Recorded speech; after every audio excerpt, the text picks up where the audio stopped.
Hello students, कैसे हो आप सब लोग। तो ये हमारा मोशन इन प्लेन का पार्ट 13 जो हम 4 चैप्टर पढ़ रहे थे हम, तो उसमें पार्ट 13 होगा ये। और आई होप कि आपने पीछे वाली वीडियोस हैं वो सारे अभी तक देखे होंगे, अच्छे से उनको स्टडी किया होगा। इससे पहले मैं आपसे रिक्वेस्ट करता हूँ कि अगर आपने इससे पीछे वाला प्रीवियस पार्ट इसका नहीं देखा है, पार्ट 12, तो आप वो कम से कम वो जाके ज़रूर देखें पहले, और उसके बाद ही आप ये पार्ट देखें। क्योंकि पार्ट 12 में लास्ट में मैंने ये आपको बताया था कि प्रोजेक्टाइल मोशन क्या होता है, या प्रोजेक्टाइल मोशन के अंदर वेलोसिटी या उसके कंपोनेंट्स कैसे चेंज होते हैं, मैक्सिमम हाइट क्या होती है। तो काफ़ी सारी बातें उस पार्ट में हमने की थी। तो पहले आप वो पार्ट देखिए और उसके बाद ही आप ये पार्ट देखना, ठीक है। तो चलिए, तो ये जो प्रीवियस पार्ट था हमारा, उस प्रीवियस पार्ट में हमने जो प्रोजेक्टाइल मोशन है उसके बारे में मैंने आपको बहुत सारी बातें बताई थी। तो मैं थोड़ा क्विक रिपीट कर रहा हूँ उसको फटाफट। तो प्रोजेक्टाइल मोशन क्या होता है? जब किसी पार्टिकल को, किसी ऑब्जेक्ट को आप प्रोजेक्ट करते हो, आप प्रोजेक्ट करते हो किसी एंगल पे, और किसके साथ एंगल पे? हॉरिजॉन्टल के साथ एक डेफिनेट एंगल पे आप क्या कर रहे हो? उसको प्रोजेक्ट कर रहे हो। तो उस केस में जब उसको हॉरिजॉन्टल के साथ एक डेफिनेट एंगल पे प्रोजेक्ट करते हो तो उसका जो पाथ होता है वो पैराबोलिक होता है, पैराबोला बनता है, और एक पैराबोलिक पाथ होता है, उस पर वो ट्रेवल करते हुए मोशन करता है, ठीक है। हाँ, तो आप ये बोल सकते हो कि when an object or a particle is projected at an definite angle theta with the horizontal, then the path would be parabolic. The path of this object or of that particle would be parabolic. ठीक है। तो ये हमने previous video में ये सारा discuss किया था। और उसके बाद इसमें कई बातें और भी है, जैसे ये पार्टिकल यहाँ से मोशन स्टार्ट करता है, यहाँ से मोशन मूव मतलब शुरू करता है। यहाँ पे जैसे इसको हमने थीटा एंगल से प्रोजेक्ट किया, तो थीटा एंगल पे इसकी इनिशियल जो वेलोसिटी है वो आपके पास कितनी है? u। इनिशियल वेलोसिटी u है, ठीक है। उसके बाद इसकी वेलोसिटी जो है वो कम होती जाती है, कम होते होते फिर वापस बढ़ती है, और ये यहाँ पे आके गिरता है। यहाँ से इसने स्टार्ट किया मोशन, और ये पैराबोलिक पाथ फॉलो करते हुए, पैराबोलिक पाथ फॉलो करते हुए ये यहाँ पे आके ड्रॉप हो गया, सरफेस पे आ गया। तो इस पूरे मोशन में मैंने आपको लास्ट टाइम में बताया था कि जो पार्टिकल है इस पे नीचे की तरफ डाउनवर्ड एक फोर्स लगता है। आप सबको पता है इस पार्टिकल पर नीचे की तरफ डाउनवर्ड एक फोर्स लगता है, ग्रेविटेशनल फोर्स, ठीक है। हाँ, एयर रेजिस्टेंस जो है वो हम नेग्लेक्ट कर रहे हैं। यहाँ पर एयर रेजिस्टेंस जो भी लगता है पार्टिकल पर उसको इग्नोर कर रहे हैं या इसको नेग्लिजिबल मान रहे हैं। तो एयर रेजिस्टेंस नहीं है उस केस में। ये जो इनिशियल वेलोसिटी है, इनिशियल वेलोसिटी क्या है हमारे पास? u, ठीक है। तो जो इनिशियल वेलोसिटी है उसके फिर दो कंपोनेंट होंगे, एक तो हो जाएगा u cos थीटा, दूसरा हो जाएगा u sin थीटा। u का हॉरिजॉन्टल कंपोनेंट हो गया u cos थीटा, और u का वर्टिकल कंपोनेंट हो गया u sin थीटा। क्लियर है बात? ठीक है।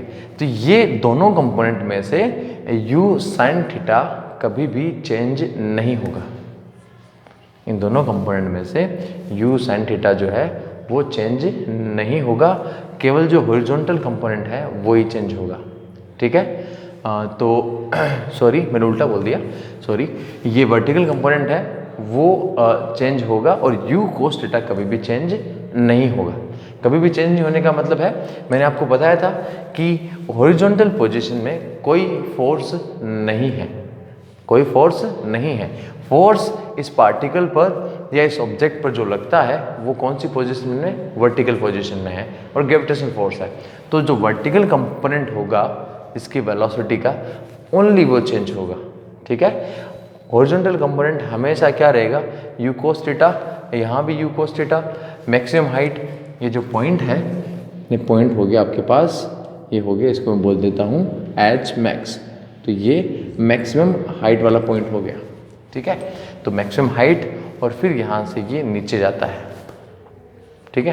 तो मैक्सिमम हाइट के पोजीशन पे आपको ये देखना है कि जो वर्टिकल कंपोनेंट है u sin थीटा वो फॉर ए मोमेंट कितना हो जाएगा? 0। तो जो मैक्सिमम हाइट की पोजीशन है उसमें जो वर्टिकल कंपोनेंट है वो एक मोमेंट के लिए जो पार्टिकल है वो मैक्सिमम हाइट की पोजीशन पे जाके उसकी जो वेलोसिटी है वो 0 हो जाएगी। ठीक है, कितनी हो जाएगी? 0। उसके बाद वापस वो नीचे की तरफ आता है। अभी भी इस पॉइंट पे भी उसकी वेलोसिटी का हॉरिजॉन्टल कंपोनेंट कितना है? u cos theta. यहाँ भी u cos थीटा और इधर भी u cos theta. u cos theta would never change in the whole motion. u cos theta change नहीं होगा। u sin थीटा पहले था कि u sin थीटा कम हो रहा है, बिल्कुल कम हो रहा है। u sin थीटा कम हो रहा है। कम क्यों हो रहा है?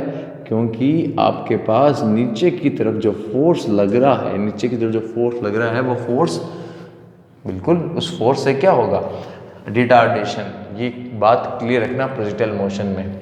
ऊपर की तरफ जो वेलोसिटी है उसकी वैल्यू कम हो रही है u sin थीटा की, रिटार्डेशन है। मोशन इन प्लेन पढ़ रहे हो तो टू डायमेंशन मोशन है, motion in x and motion in y। Motion in x dimension में जो वेलोसिटी है वो वेलोसिटी आपके पास कितनी है? आपके पास जैसे ये x है तो इस डायरेक्शन में वेलोसिटी कितनी है? u cos थीटा, और इसमें कितनी है? u sin theta. तो ये जो मोशन हो रहा है ये मोशन दोनों में है, ये x में भी है और ये y में भी है। तो इस केस में ये चेंज नहीं होता, ये चेंज नहीं हो रहा। तो चेंज हो रहा है वो कौन हो रहा है? u sin theta. ठीक है, तो केवल y कंपोनेंट चेंज होगा वेलोसिटी का, x कंपोनेंट चेंज नहीं होगा। y component u sin theta कम हुआ। यहाँ पर मैक्सिमम हाइट पर एच मैक्स पर u sin थीटा कितना हो गया? 0। u sin थीटा कितना हो गया आपके पास? 0। ठीक है, तो इस पोजीशन में यहाँ पर ओनली वन कंपोनेंट बचता है और वो है आपके पास u cos थीटा। ठीक है, फिर ये पार्टिकल आगे मूव करता है, फिर और मूव करता है, फिर यहाँ पे, फिर आगे ऐसे। अब जब आगे चलता है तो वापस नीचे की तरफ फोर्स तो कंटिन्यूस लग रहा है, वो यहाँ भी लग रहा है, यहाँ भी लग रहा है, यहाँ भी लग रहा है, यहाँ भी लग रहा है। तो वापस इसका u sin थीटा जो वर्टिकल कंपोनेंट है वो कम होते यहाँ पे कितना हो गया? 0। ठीक है, और फिर इसके बाद वो क्या होगा? बढ़ेगा, बढ़ते जब लास्ट में वो गिरेगा, गिरने से ठीक पहले ये u sin थीटा उसकी वेलोसिटी का वर्टिकल कंपोनेंट हो गया। u sin थीटा उसकी वेलोसिटी का कौन सा कंपोनेंट हो गया? वर्टिकल। और u cos थीटा वैसा का वैसा ही है जो पहले था। तो ये आपको ध्यान में रखना पड़ेगा। ठीक है, तो अभी जो हम पहला पॉइंट पढ़ने वाले हैं वो हमारा है मोशन ऑफ द मोशन नहीं, आप इसको बोल सकते हो इक्वेशन। तो मैं बोल दूंगा इसमें कि हम यहाँ पर जो है वो इक्वेशन निकाल रहे हैं, equation of the path of the projectile. ये जो प्रोजेक्टाइल है उसकी इक्वेशन क्या बनेगी? तो वेरी इजी स्टेप्स में हम करेंगे, बहुत सिंपल स्टेप्स में करेंगे। देखो, हो सकता है बुक में अलग दिया हो, थोड़ा सा अलग दिया हो, बट मैं ये मेरी तरफ से ट्राई कर रहा हूँ कि एकदम सिंपल हम करें। बुक में वही दिया हुआ है जो मैं यहाँ पे बता रहा हूँ, बट उसमें थोड़ा अलग डिनोमिनेशन है, डिनोशन अलग है, डिनोट अलग अलग किया हुआ है। तो हम एकदम इजी वे में कर रहे हैं। ठीक है, तो ध्यान रखना हमारे पास इनिशियल वेलोसिटी u है, u sin theta vertical component, u cos theta horizontal component. ठीक है, तो चलिए अब मैंने यहाँ पे देखो दो इक्वेशन लिखी हुई है और हमको यहाँ निकालना है equation of the path of the projectile. तो आपको x एंड y में इक्वेशन निकालनी है। आपके पास एक इक्वेशन आनी चाहिए जो किस में होनी चाहिए? x एंड y में। क्यों?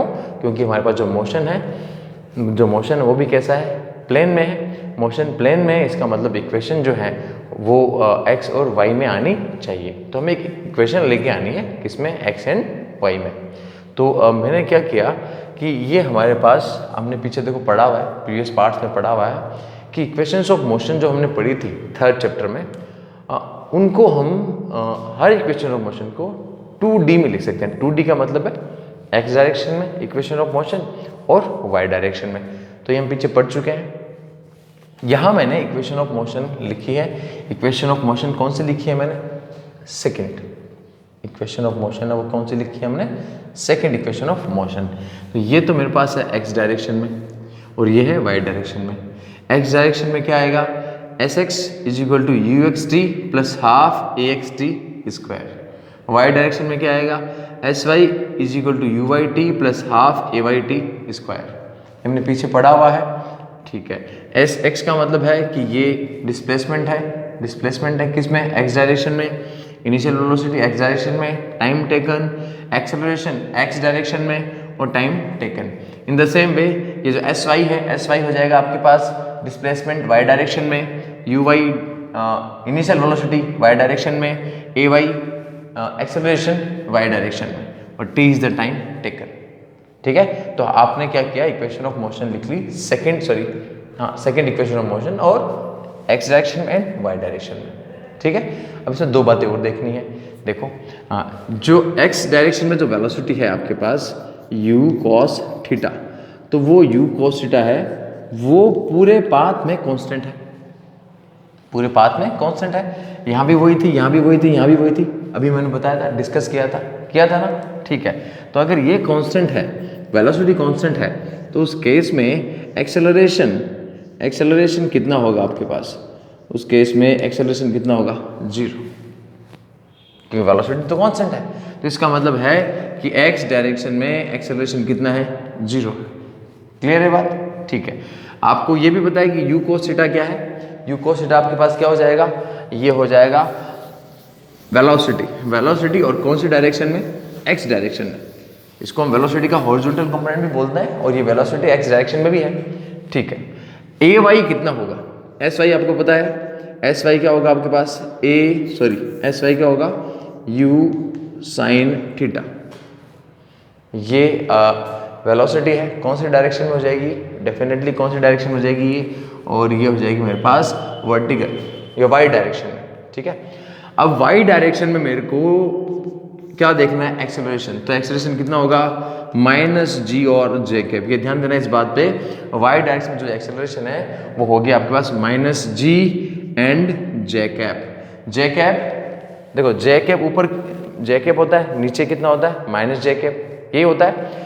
ग्रेविटेशनल एक्सेलरेशन हमेशा किधर लगेगा, इस पार्टिकल पर जो ग्रेविटेशनल एक्सेलरेशन है g, ये उसी के आप मान लो कि इन्फ्लुएंस में मोशन कर रहा है। आपने प्रोजेक्ट कर दिया तो इस पर नीचे की तरफ कौन सा फोर्स लगा रहा है, F = mg, कंटिन्यूस वही लग रहा है। एक्सेलरेशन इस पार्टिकल में एक्सेलरेशन कौन सा है, g है, जो किधर लग रहा है, नीचे की तरफ, हर पॉइंट पे नीचे की तरफ। तो नीचे को आप कैसे लेते हो, -j कैप। ऊपर j कैप है, नीचे क्या होगा, -j कैप। तो ay क्या आएगा आपके पास, g क्या हो गया, उसकी वैल्यू या उसका मैग्नीट्यूड, और -j कैप क्या शो करती है, नीचे की तरफ, डाउनवर्ड उसकी डायरेक्शन है।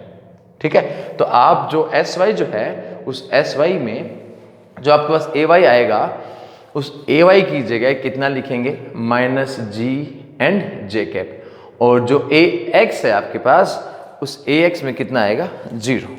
ठीक है, तो अब हमको निकालनी है क्या, इक्वेशन किसकी, पाथ की। ठीक है, तो अभी मैंने आपको बताया था कि इस केस में क्या करेंगे, पाथ की इक्वेशन निकालने के लिए आपको एक ऐसी इक्वेशन चाहिए जो एक्स एंड वाई में हो, ओनली एक्स एंड वाई में, टाइम नहीं है उसमें, अपने को टाइम नहीं लेके आना है। ठीक है, क्लियर है बात? चलिए, तो ये हमने लिखा है, ये एक्स डायरेक्शन में, ये वाई डायरेक्शन में। तो अब यहाँ से इसको वापस लिखेंगे। ठीक है, तो मैं इसको लिख रहा हूँ। पहले मैंने मान लिया कि x डायरेक्शन में डिस्प्लेसमेंट कितना है, x है, ओके। ux अभी बताया कितना है, u cos थीटा। ax कितना है, 0, तो ये टर्म 0 हो गया। तो यहाँ से x = क्या आया, u cos थीटा, ux था, इंटू क्या हो गया, t + 0, तो ये हो गया u cos थीटा और t। ठीक है, चलिए अब सेकंड आप यहाँ से लिखोगे और ये आप लिखेंगे इस इक्वेशन से, जो y डायरेक्शन में है हम वहाँ से लिखेंगे। अब y डायरेक्शन वाली जो इक्वेशन उससे क्या लिख सकते हैं वो भी देखो। sy क्या था आपके पास, y डायरेक्शन में डिस्प्लेसमेंट कितना मान लिया, y मान लिया, y = uy की जगह क्या आएगा, u sin थीटा इंटू क्या आएगा, t आएगा, प्लस प्लस करेंगे, उसके बाद क्या करेंगे हाफ, चलो हाफ और हाफ आपके पास ए वाई, यू वाई की जगह u sine theta, half a y की जगह मैंने आपको बताया था क्या आएगा आपके पास minus g, direction j cap, j के मतलब ऊपर की तरफ है, माइनस का मतलब है कि डायरेक्शन जो है वो जे में है लेकिन नीचे है, इसलिए आपने कौन सा साइन लगाया माइनस, इनटू क्या करेंगे टी स्क्वायर। इसको वापस लिख देंगे वापस एक बार, तो ये आपके पास हो जाएगा इक्वेशन जो है वो आ जाएगी y is equal to u sine theta into t minus half g t square. ठीक है, तो ये इक्वेशन यहाँ से बन गई। ये इक्वेशन किस में है, ये equation of motion second equation है, कौन सी डायरेक्शन में, वाई डायरेक्शन में। ओके क्लियर है, वाई डायरेक्शन में एक्सेलरेशन कितना था माइनस जी। अब मेरे को क्या करना है, एक ऐसी इक्वेशन बनानी है जिसमें टी नहीं हो, टी नहीं हो तो मैं क्या करूंगा, यहां से इस एक्सप्रेशन से टी की वैल्यू लिखूंगा, और इस एक्सप्रेशन से टी की वैल्यू जो है वो कितनी आएगी, अगर यहां से आप टी की वैल्यू लिखना चाहो तो टी की वैल्यू आएगी t is equal to x upon u cos theta, t is equal to x upon u cos theta. ठीक है, ये टी की वैल्यू आ गई, और ये जो टी की वैल्यू है हम इस इक्वेशन में पुट कर देंगे। ठीक है, यहां से जो टी की value I x upon you cos theta को हम इस इक्वेशन में पुट कर देंगे, तो हमारे पास एक ऐसी इक्वेशन बनेगी जो किस में हो, एक्स और वाई में हो। देखिए क्या बनेगी, ये वैल्यू आपने यहाँ पे पुट की तो वाई इज इक्वल टू क्या आया, यू साइन थीटा और टी, तो यू साइन थीटा टी की जगह एक्स अपॉन यू और क्या आएगा कॉस थीटा। क्लियर है, माइनस 1/2 जी टी स्क्वायर है, टी की जगह रखना, इसका स्क्वायर करना है, इसका स्क्वायर बताओ, टी की जगह ये रखोगे तो एक्स स्क्वायर, नीचे क्या आएगा you square cos square theta, ये आएगी आपके पास टी की वैल्यू रखने पर। देखो यू से यू कैंसिल हो गया, y इज इक्वल टू क्या है आपके पास टेन थीटा और x, tan theta sine theta upon cos theta, tan theta हो गया इंटू एक्स माइनस, अब देखो इसमें भी 1/2 g upon u square cos square theta और साथ में एक्स स्क्वायर। ठीक है, तो ये हमारे पास बनी equation of path of the projectile. अब इसमें ध्यान से देखोगे तो देखो tan theta is constant, theta जिस एंगल पे आप प्रोजेक्ट करते हो वो एंगल हमेशा कांस्टेंट रहेगा, ऐसा तो है नहीं ये बॉल वापस आगे गई, आगे जाके वापस पीछे आ गई और एंगल चेंज करके वापस चली गई, ऐसा तो होगा नहीं, कभी होगा क्या, नहीं होगा। तो ये बॉल जो है या जो भी ऑब्जेक्ट है, जो भी पार्टिकल है, वो जिस एंगल पे प्रोजेक्ट हुआ उसी एंगल पे ही रहेगा, एंगल चेंज नहीं होने वाला। वो इनिशियल 30 डिग्री 40 डिग्री 45 डिग्री जितने भी एंगल पे आपने प्रोजेक्ट किया वो उतना ही रहने वाला है, तो उस केस में ये कांस्टेंट है। ओके, 1/2 कांस्टेंट, जी एक्सेलरेशन ग्रेविटेशन एक्सेलरेशन वो भी कांस्टेंट है, यू कांस्टेंट है, इनिशियल वेलोसिटी जितनी इनिशियल वेलोसिटी से आपने उसको प्रोजेक्ट किया है डेफिनेटली कांस्टेंट रहेगी, बाद में वो कम होए या उसमें जो भी चेंजेस हो, लेकिन जितनी इनिशियल वेलोसिटी 20 मीटर पर सेकेंड 30 मीटर पर सेकेंड जिससे आपने प्रोजेक्ट किया वो उतनी ही रहेगी, वो भी चेंज नहीं होगी। तो you cos theta is also एक कांस्टेंट जिस थीटा से प्रोजेक्ट किया है। तो देखो ध्यान से, तो यहाँ पे ये कांस्टेंट है और ये टर्म भी पूरा कांस्टेंट है, माइनस भी साथ में ले लेते हैं। मैं इसको अगर मान लो a मानता हूँ इस कांस्टेंट को, और ये कांस्टेंट है इसको मैं b मानता हूँ b, तो आपके पास इक्वेशन क्या बनेगी, देखो यहाँ से y is equal to a मान लिया इस कांस्टेंट को, टेन थीटा क्या मान लिया a, तो y is equal to ax plus minus, और ये पूरा जो है इसको क्या मान लिया b, minus 1/2 g upon u square cos square theta, तो ये हो गया b और साथ में क्या है एक्स स्क्वायर। तो ये हमारे पास बन गई एक प्रोजेक्टाइल, एक जो प्रोजेक्टाइल है आपके पास उसके पाथ की इक्वेशन। और आपको जो इक्वेशन है y is equal to a x plus b x square, ये एक पैराबोला की इक्वेशन है। किसकी इक्वेशन है, ये एक पैराबोला की इक्वेशन। तो आपको जो पाथ मिलेगा वो कैसा मिलेगा, पैराबोलिक पाथ। ठीक है, तो सिंपल सा है, ये हमारा फर्स्ट काइंड ऑफ छोटा सा डेरिवेशन था कि हमने क्या निकाली इसमें, equation of the path of the projectile. Okay, तो इसके बाद हम नेक्स्ट वीडियो में डिस्कस करेंगे। Thank you.